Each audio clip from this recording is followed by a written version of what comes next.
আসসালামু আলাইকুম বন্ধুরা, আশা করি তোমরা সবাই ভালো আছো। আমি আল্লাহর রহমতে অনেক অনেক ভালো আছি। এই দেখো আমার বাবার বাসায় ছাদ বাগানে কি সুন্দর কুমড়া শাক হয়েছে। তো আমি সকালে গিয়েছিলাম আমার মাকে দেখতে, আমার মায়ের পায়ে ব্যথা, তো ভাবছি একটু ছাদে উঠবো। তো আমার ভাতিজি বলল যে চলো খুবই ছাদে উঠি। তো আমি তারপরে আমার ভাতিজি আর তারপর ছাদে উঠলাম। এই দেখো আমার আব্বা কত বড় একটা চিতল মাছ এনেছে। তো মাছটা খুব সুন্দর। তো মায়ের পায়ে ব্যথা, তো আমি বললাম যে মা দেওয়া মাছটা আমি ছাদে থেকে কেটে নিয়ে আসি। তো ছাদে নিয়ে গেলাম আমি, আমার ভাতিজি আর তাবাসুম। এই দেখো কি সুন্দর করে মাছটাকে কাটতাছি। তো মাছটা এখন আমি পিস করে নিব। দুর্ভাগ্যের কথা একটা মাছ একটু পিস কাকে নিয়ে গেছে।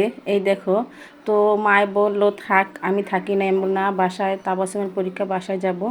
এই দেখো তাবাসুমের ফুফাতো বোন তাবাসুমকে এই গিফটটা, এই ব্যান্ডটা গিফট করেছে। তারপরে যেটা লিপ জেল, তো এটা দিয়ে অনেক সুন্দর। তো সবাই বলে এটা কোথা কিনছো, স্কুলে তাবাসুম নিয়ে গেছিলো। তাবাসুম বলছে না, এটা আমার ফুফাতো বোন আমাকে গিফট করেছে। দেখো তিনটা কালার কত সুন্দর। এটা চায়না বেজলিন, অনেক সুন্দর কালার হয়, সবাই তো দেখে অনেক পছন্দ করে বেজলিনটা। তো তাবাসুম পেয়ে তো অনেক খুশি। তো তাবাসুম আবু তাবাসুমের জন্য দেখো তিনটা জামা আনছে, শীতের জামা।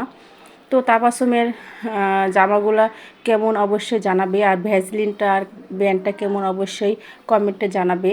তো এই দেখো তিনটা গাছের পেয়ারা, তাবাসুম বলল আম্মু পেয়ারাগুলো খাও। এখন তো বাসায় চলে এসেছি, এখন ভাত বসাই দিছি। দেখো ভাতটা প্রায় বলক বলক চলে এসেছে।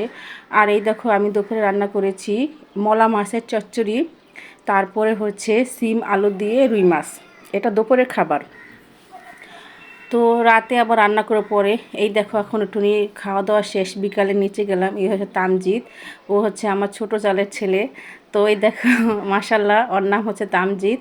তো অনেক পাকনা, অনেক পাকামি করে, এখন অনেক কথা বলতে চায়, তাবাসুমকে বলে আপু আপু। তো এই দেখো এটা হলো সিম গাছ। এই গাছটা আমার শাশুড়ি বলছে, দেখছো কি সুন্দর সিম হয়েছে, আরও সিম উপরে আসছে। এই দেখছো কি সুন্দর সিম। তো ভিডিওটা দেখার জন্য তোমাদের সবাইকে ধন্যবাদ। তোমরা সবাই সাথে থেকো, আমার পাশে থেকো, আমাকে ভালোবেসো। আল্লাহ হাফেজ।